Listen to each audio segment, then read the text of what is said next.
Bonjour, là vous avez le collectif Sakodo. Moi je suis Eric Mendeda, artiste plasticien, performeur. Nous sommes là dans le cadre de Autopsie d'un misanthrope. Autopsie d'un misanthrope, pourquoi ce thème? Pourquoi nous avons choisi Autopsier le misanthrope? C'est vraiment en rapport avec le thème de la 15e édition de la Biennale qui parle d'éveil. Éveil, nous nous sommes dit dans notre collectif, avant de passer à l'éveil, allons dans les réalités, dans les profondeurs de cet humain aujourd'hui qui, depuis quelque temps, vit cette misanthropie. S'éloigner du monde, s'éloigner de l'humain qu'il a en face de lui est une question qui nous revient à chaque fois. Alors, nous allons dans l'autopsie pour révéler les causes réelles de ce parti pris, de ce choix. Alors, moi, en tant qu'Eric Mendeda, travaillant sur les ombres, la réappropriation de l'histoire, la vraie histoire, j'ai choisi d'aller dans les profondeurs du misanthrope en faisant d'abord une première partie dans ma série que je présente, un autoportrait. Je me mets à la place du misanthrope pour répondre à ces questions qui viennent au jour le jour, auxquelles on ne trouve pas des réponses. Alors, dans les œuvres que je présente, est-ce des réponses à cette question ou des pistes de réponse? C'est à chaque visiteur de le trouver. Et les autres artistes, à leur manière, ont essayé d'aborder aussi la thématique pour que ensemble nous puissions accrocher le thème de la Biennale qui parle d'éveil. Éveil qui nous pousse à proposer un nouveau humain pour le monde à venir, le monde futur. Parce qu'il est important au jour d'aujourd'hui, en tant qu'Africains, de se réapproprier de la vraie histoire. Nous avons pendant longtemps recopié des histoires qui semblent ne pas être vraies. Alors, de la réappropriation de la vraie histoire, nous pourrons léguer réellement un héritage immatériel que nous sommes en train de laisser couler. Nous pourrons léguer à la génération à venir.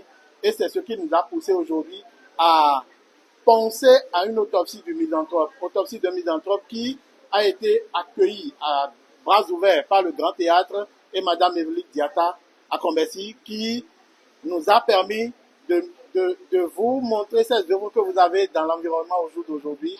Et à la limite, pour le collectif Sakodo, c'est un genre de performance au jour d'aujourd'hui. Vous invitez dans notre univers pour répondre à nos questionnements ou pour nous aider à trouver des pistes de réponse à nos questionnements qui, dans nos ateliers, nous poussent à créer, pour ne pas dire que dans notre environnement, on se dit on est déjà prêt, on a la chose. Mais on aura la chose que dans l'association des forces et dans le rêver ensemble, vraiment, comme on le dit. Merci beaucoup. Je vais laisser les autres collègues vous dire un mot aussi. Merci. Je me présente déjà, je suis Eliane Aïssa, artiste visuelle. Je fais partie du collectif Sakodo. Sakodo, pourquoi Sakodo? Au fait, c'est en 2017 qu'on s'est réunis ensemble. On s'est dit, mais est-ce qu'il ne faut pas se réunir pour avancer ensemble en tant qu'artiste? Et suite à ça, on s'est décidé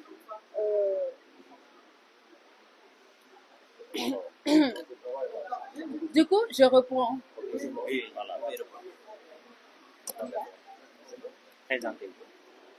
Je suis Eliane Aïssa, artiste visuelle.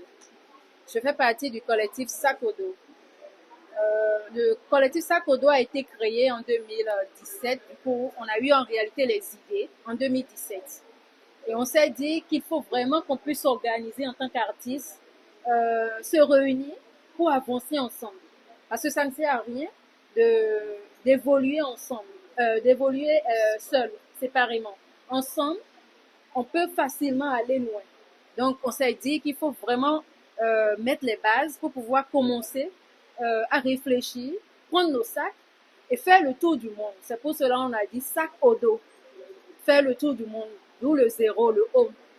Et c'est comme ça on a dit il faille vraiment qu'on commence par la Biennale de Dakar, d'où une résidence qu'on a créée, qu'on a eu à faire en 2018. Suite à ça, nous nous sommes retrouvés à Dakar effectivement pour la Biennale.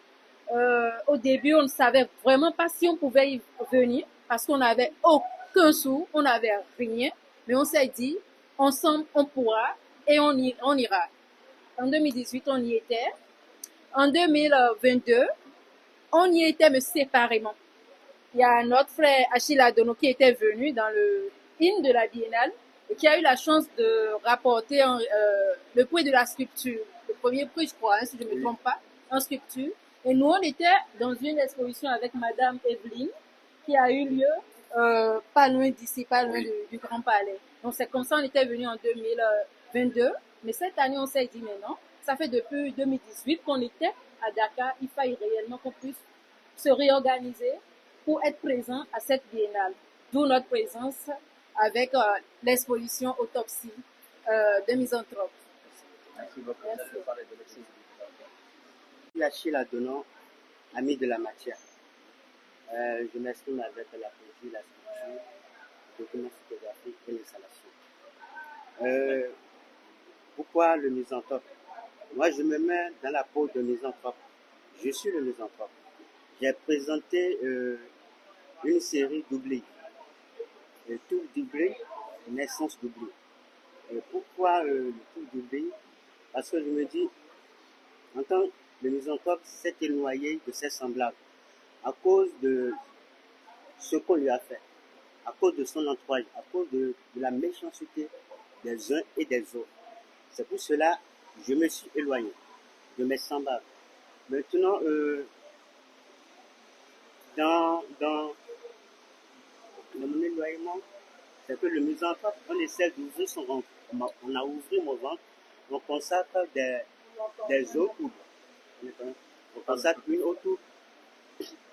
Cette autour, c'est des individus. C'est des individus.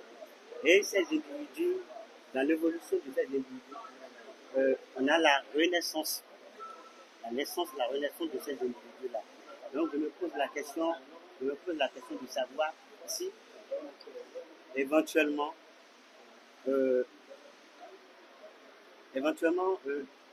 est-ce que on pourrait s'entendre, ouais, les uns et les autres, on pourrait s'entendre avec cette mise en place. Merci beaucoup.